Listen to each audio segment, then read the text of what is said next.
कांग्रेस विधायक आराधना मिश्रा मोना ने नारी वंदन रिजर्वेशन बिल को लेकर भारतीय जनता पार्टी पर गंभीर आरोप लगाए हैं।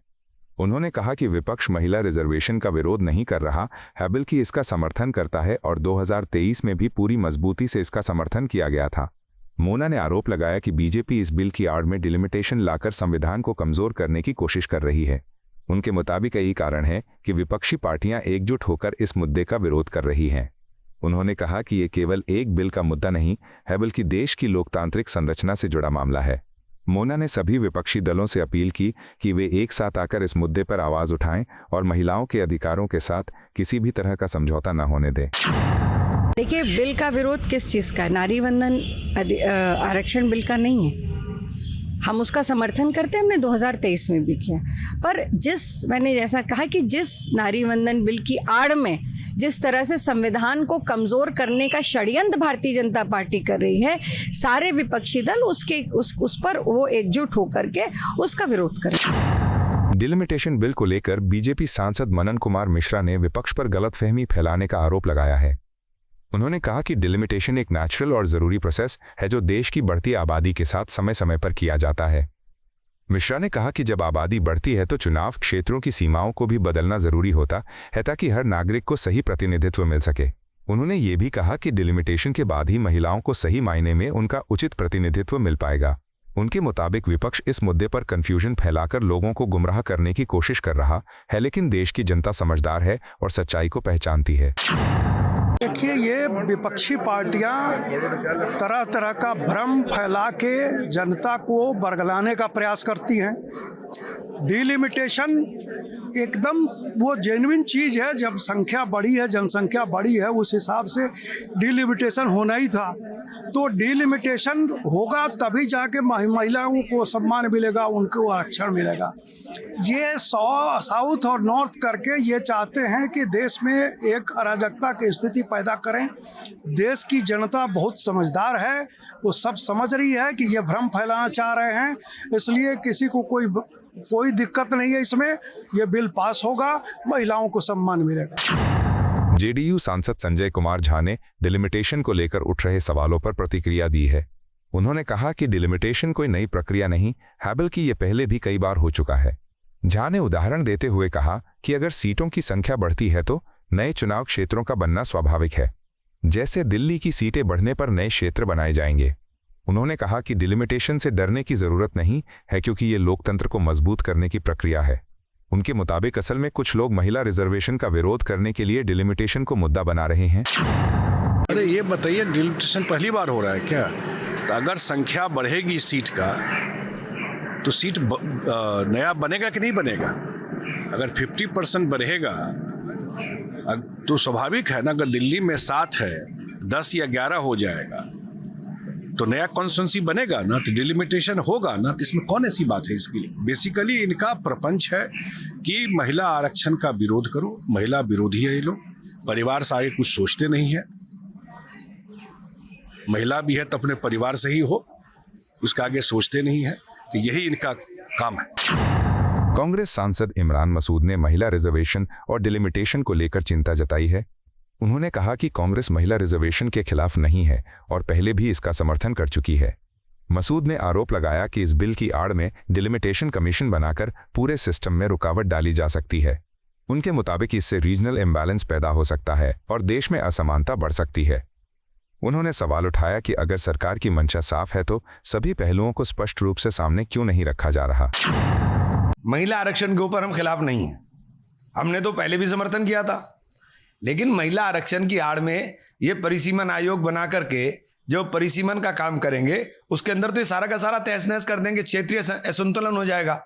कहाँ ले जाना चाहते हैं देश को? देश के लोगों के अंदर क्यों ये लड़ाई की भावना पैदा करना चाहते हैं? समझ में नहीं आता ना। हर चीज इनका इवेंट होता है। अब इवेंट बना दिया, सामने नारी शक्ति रख दिया और पीछे से कुछ और काम कर रहे हैं।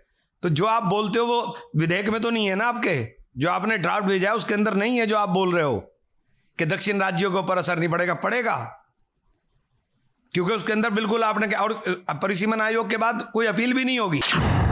बीजेपी सांसद कमलजीत सहरावत ने महिला रिजर्वेशन बिल को लेकर सरकार का पक्ष रखा है। उन्होंने कहा कि ये बिल 2023 में सभी पार्टियों के समर्थन से पास हुआ था, लेकिन इसे लागू करने के लिए जरूरी प्रक्रियाएं भी पूरी करनी होंगी। सहरावत ने कहा कि सरकार ये सुनिश्चित करना चाहती है कि 2029 के चुनावों के बाद महिलाओं को 33% रिजर्वेशन मिल सके।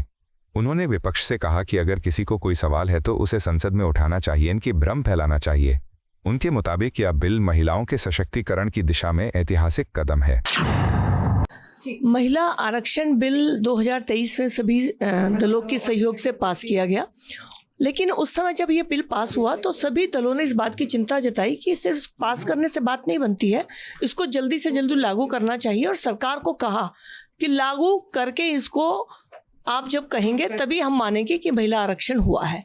तो ये जो सब दलों की चिंता थी, उसी को लेकर सरकार भी चाहती है कि 2029 में जब लोकसभा हो और उसके बाद जब विधानसभा चुनाव हो तो 33% का आरक्षण लोकसभा और राज्यसभा के साथ विधानसभा में बहनों को मिले। इसके लिए इस बिल को इम्प्लीमेंटेशन करने के लिए आगे सरकार बढ़ रही है। बाकी दलों को अगर कोई सवाल है, कोई मन में संशय है, तो उन्हें 3 दिन के सत्र में अपनी बात पुरजोर तरीके से रखनी चाहिए, सवाल पूछने चाहिए, सरकार को उन सवालों का जवाब देना चाहिए। लेकिन अंत में मेरा यही निवेदन है कि हमने बहुत लंबा इंतजार किया है। 1997 में बिल पहली बार पेश हुआ था और अब 2026 आ गया है। इस बिल पर आगे बढ़ने के लिए अब सभी दलों को सोचना चाहिए। 30 साल से हम इंतजार कर रहे हैं। बिल आप सबने पास किया है तो इसको लागू भी करने के लिए आप सबको अपनी पूरी कोशिश इस सदन में करनी चाहिए। पश्चिम बंगाल बीजेपी अध्यक्ष समीक भट्टाचार्य ने कांग्रेस पर निशाना साधते हुए कहा कि उनके कई सपने अधूरे रह गए। उन्होंने कहा कि वन नेशन वन टैक्स का सपना कांग्रेस का था, लेकिन उसे बीजेपी ने जीएसटी लागू करके पूरा किया। भट्टाचार्य ने कहा कि महिला बिल भी उसी तरह का कदम है जो महिलाओं की सुरक्षा और अधिकारों को मजबूत करेगा।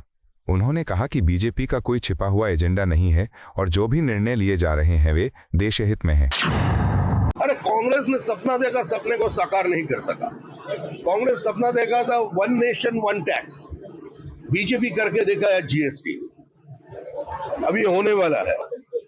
पश्चिम बंगाल में एक कहावत था कि कुछ कुछ चीज चर्चा तो होता है, लेकिन चर्चा शुरू का साथ साथ कुछ कुछ हो जाता है। जैसे एक महिला बिल, उसका आरक्षण तो बीजेपी ने करके दिखाया। हमारा पास तो कुछ छुपे हुए एजेंडा नहीं है। हम बोले थे हम लोग 370 दर हटाएंगे, हटा देंगे। हम बोले थे हम लोग 3 तलाक को हटाएंगे, हटा दिया। राम मंदिर बनाएंगे, हो गया। अभी बाकी रह गया आपका ये महिला बिल। हम भी चर्चा में जा रहे हैं। 18 तारीख को राज्यसभा में पास होगा। एक ऐतिहासिक क्षण का साक्षी होकर रहेंगे, वो भी होगा। फैमिली प्लानिंग मैंडेटरी, ये देश के जनता चाहते हैं, होगा।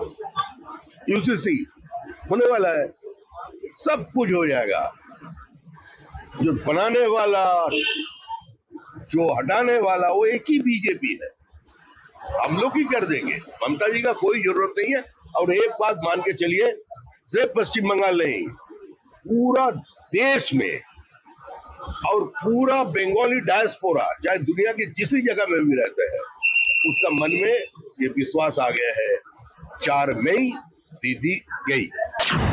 कांग्रेस सांसद गोवाल के पड़वी ने महिला रिजर्वेशन बिल को लेकर पार्टी का रुख स्पष्ट किया है। गोवाल के पदवी ने कहा कि कांग्रेस पार्टी महिला आरक्षण के खिलाफ नहीं है और ये बात पहले भी कई बार साफ की जा चुकी है। उन्होंने बताया कि 2023 में जब नारी वंदन अधिनियम संसद में पेश किया गया था तब कांग्रेस ने इसका समर्थन किया था। उन्होंने कहा कि कांग्रेस नेता सोनिया गांधी ने भी संसद में इस बिल का खुलकर समर्थन किया था, जो पार्टी की स्पष्ट सोच को दर्शाता है।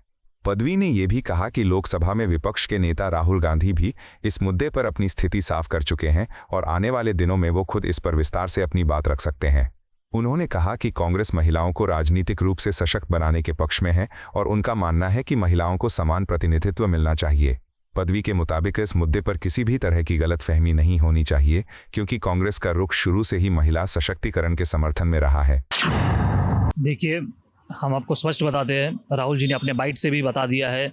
शायद इस 3 दिनों में निश्चित रूप से राहुल जी गांधी खुद अपने शब्दों से कहेंगे कि हम महिला आरक्षण बिल के खिलाफ नहीं है। We are not against women reservation bill. In fact in 2023 हमने सपोर्ट किया था श्रीमती सोनिया जी गांधी ने पार्लियामेंट में खुद सपोर्ट किया था, समर्थन किया था, और इसके हम बिल्कुल विरोध नहीं कर सकते।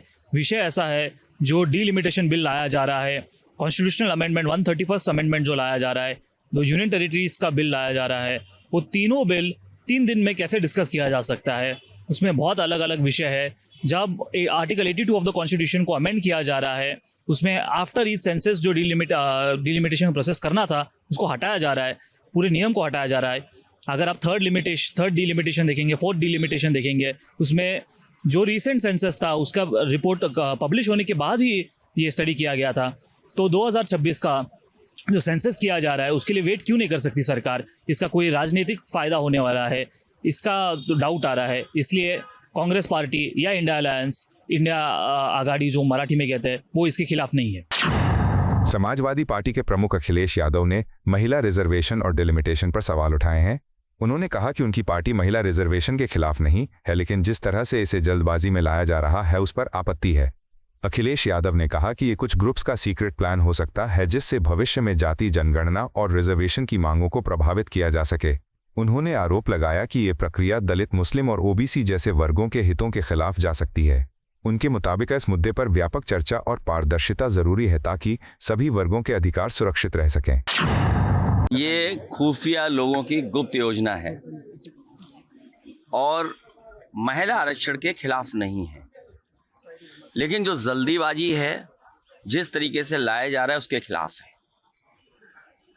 जनगणना होगी तो देश जाति जनगणना मांगेगा, जाति जनगणना होगी तो देश आरक्षण मांगेगा।